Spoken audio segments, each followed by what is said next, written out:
Salut à tous les freelances, j'espère que vous allez bien, j'espère que vous avez la chance de pouvoir partir en vacances cet été et j'espère que vous avez bien fêté la victoire des Bleus pour ce titre de champion du monde. Bon, on va faire comme d'hab, hein. Je vous parle de 3 actus qui ont buzzé dans le monde du freelancing et qui pourraient grandement vous aider. C'est parti!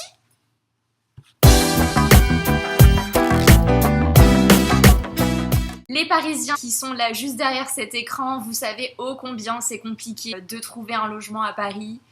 Même quand on est salarié, qu'on a un super salaire en CDI, c'est compliqué. Mais alors quand on est entrepreneur, freelance et j'en passe, on peut dire que c'est quasi mission impossible parce que les propriétaires nous voient toujours d'un très mauvais œil malheureusement, comme si freelance égale précarité, alors que pas du tout, voire ça peut même être le contraire.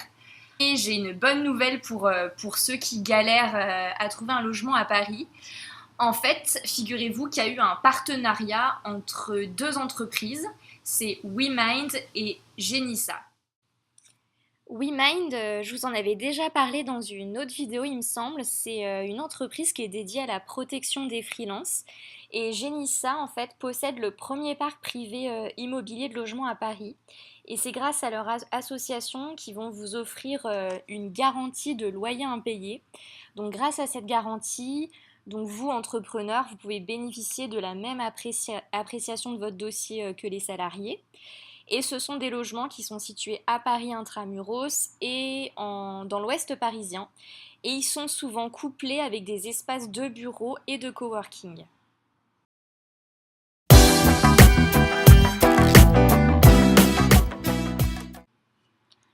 Je vais maintenant vous parler de différents outils qui peuvent vous faciliter la vie en tant que freelance. Donc c'est une infographie que je vous mets ici qui a été réalisée par le site Medium. Et moi je vais vous parler de 3 outils que j'utilise et qui pourraient vous servir. Alors, parmi les 3 applications que moi j'utilise et qui sont super pratiques et qui peuvent vous aider, je commence par Google Drive, qui est à mon avis assez connu étant donné que c'est un service de la très petite entreprise Google. Donc en fait c'est un système de stockage et de partage de fichiers qui est situé dans le cloud.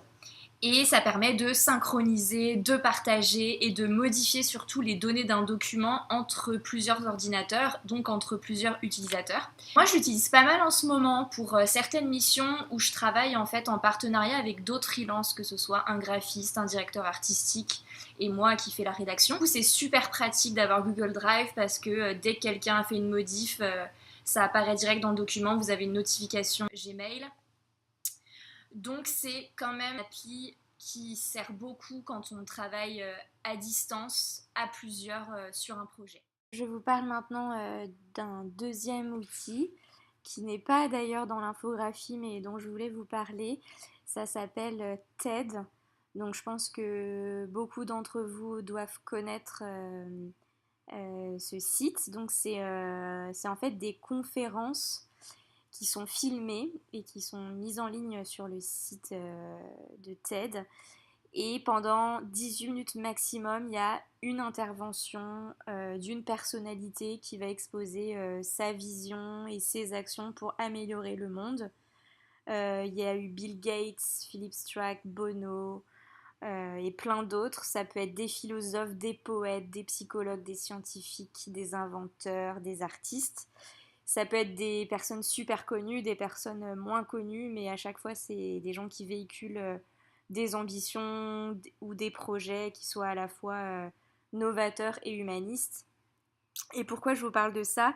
C'est parce qu'il y a plusieurs catégories donc, de vidéos et il y en a plusieurs sur le monde du travail, sur l'entrepreneuriat.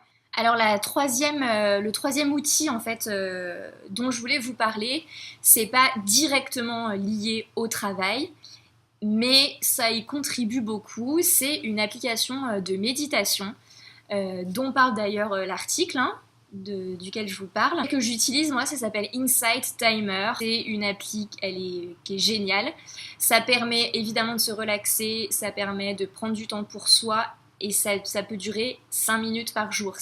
Vraiment, c'est rien 5 minutes par jour. La personne qui dit j'ai pas le temps, c'est pas un argument recevable. Quand vous avez un gros coup de stress, une grosse mission, l'angoisse de la page blanche, client pas content, une mission, je sais pas, qui vous effraie, je vous conseille vraiment d'utiliser cette appli ou une autre d'ailleurs. Il y a notamment une appli française qui s'appelle le Petit Bambou. Mais moi j'utilise donc Insight Timer qui est ici. Donc c'est vraiment une super appli. Alors déjà, vous avez une carte du monde et tous les petits points, en fait, c'est tous les gens qui sont en train de méditer en ce moment dans le monde. Je trouve ça assez fascinant. Donc avec cette appli, bien sûr. Et cliquez sur méditation. Donc moi là je l'ai en anglais, mais vous pouvez tout à fait l'avoir en français. Vous avez des musiques, vous avez ce qui est populaire, vous avez des speeches, des talks, vous avez tous les parcours des différents instructeurs. Et vous avez donc les méditations guidées où on vous explique comment respirer, comment vous détendre, etc. Vous avez le choix entre le nombre de minutes que vous voulez y consacrer ou vous pouvez directement aller dans la catégorie que vous voulez, donc le sommeil, l'anxiété, le stress, la créativité, la performance qui peut vous aider pour votre job, mais aussi les relations, le bonheur, etc. Donc une fois que vous vous êtes dit tiens j'ai 10 minutes, vous cliquez sur 6-10 minutes et là vous avez toutes ces méditations, vous avez juste à cliquer, à fermer les yeux et à suivre ce qu'on vous dit. Et je vous garantis que si vous le faites tous les jours, au bout de 10 jours, vous allez commencer à voir les différences dans votre vie professionnelle, mais aussi dans votre vie en général.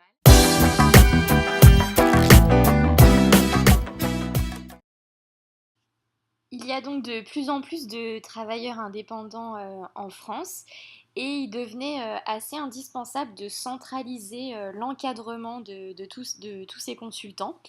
Et donc il y a un nouveau poste qui vient de se créer qui s'appelle le Chief Freelance Officer, qui est vraiment amené à se développer en parallèle du directeur des ressources humaines qui lui continuera à s'occuper des salariés.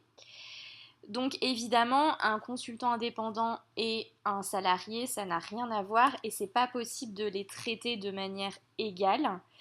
Il était donc temps pour les entreprises de s'adapter. Donc ce Chief Freelance Officer, il doit répondre aux enjeux levés par le travail en freelance, qui doit donc relever d'un traitement particulier. Il est très important déjà de définir avec lui des objectifs et de le fidéliser parce que un freelance, ça peut venir, partir, revenir. Il n'y a pas de contrat de CDI, il n'y a pas d'obligation d'être présent en entreprise. Donc le Chief Freelance Officer, il va être une sorte de point de contact entre l'entreprise et les différents freelances qui effectuent des missions pour celle-ci. Il doit analyser donc les besoins de l'entreprise en termes de missions externes. Il doit avoir un carnet de consultants, un espèce de vivier de talents à qui il peut faire appel selon les problématiques rencontrées et les besoins de l'entreprise. Et ensuite, il va faire un suivi des consultants durant toute leur mission. Donc, il faut créer également une expérience freelance de qualité, comme on peut le faire pour un salarié. Voilà, donc son rôle c'est vraiment d'être coordinateur, de fidéliser pour faire en sorte que le travail freelance entreprise se passe le mieux possible. Merci pour tous ceux qui sont encore là, qui ont suivi la vidéo jusqu'au bout. J'espère que vous avez appris des choses. J'espère que vous allez passer un super bel été. Quant à moi, je vous retrouve fin août sur cette chaîne et tout de suite sur mon blog. Et d'ici là, prenez soin de vous. Ciao!